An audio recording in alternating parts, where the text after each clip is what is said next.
representing Canada.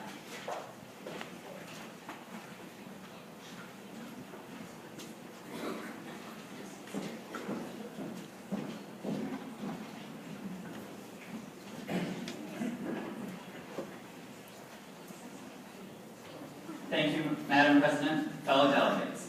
West Africa, all too familiar with civil unrest in recent years, finally saw modern economic growth during peacetime. Guinea, Sierra Leone, Liberia, some of the fastest growing economies of this century, now face a roadblock, keeping them off the path to economic sustainability. The Ebola epidemic has caused a tremendous drop in the population's faith in newly stable governments, initiating a devastating chain reaction.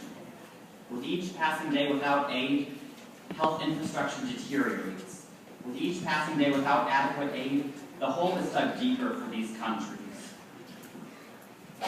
By the time thousands of people had perished due to the Ebola virus, the World Health Organization was finally able to declare that the rate of new cases had stagnated and was beginning to decline. Canada asks that member states, while they consider this resolution and the costs involved in continuing aid efforts, even after Ebola has seemingly subsided, to be awake to the world outside of their borders and remind themselves that the afflicted countries were in fact making strides towards self-sustainability before Ebola struck.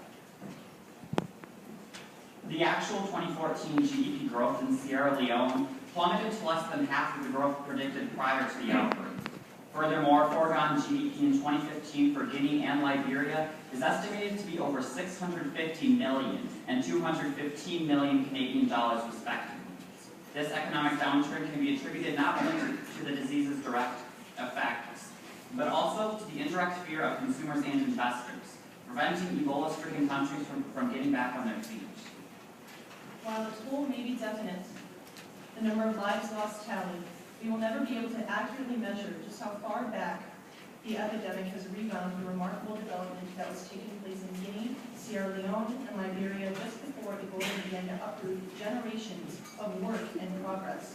As long as there is even one case, help is still needed, not just by patients who are ill, but by community members who have lost work, children who wait for the doors of their schools to reopen, and most of all, families who, unlike the rest of the world, will not have the luxury of forgetting about Ebola once West Africa is given a clean bill of health.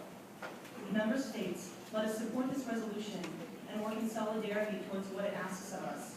To do otherwise would be unacceptable. Yes, meaningful contributions have been made, but in the international community we live in, one does not simply pull a drowning friend to shallow water.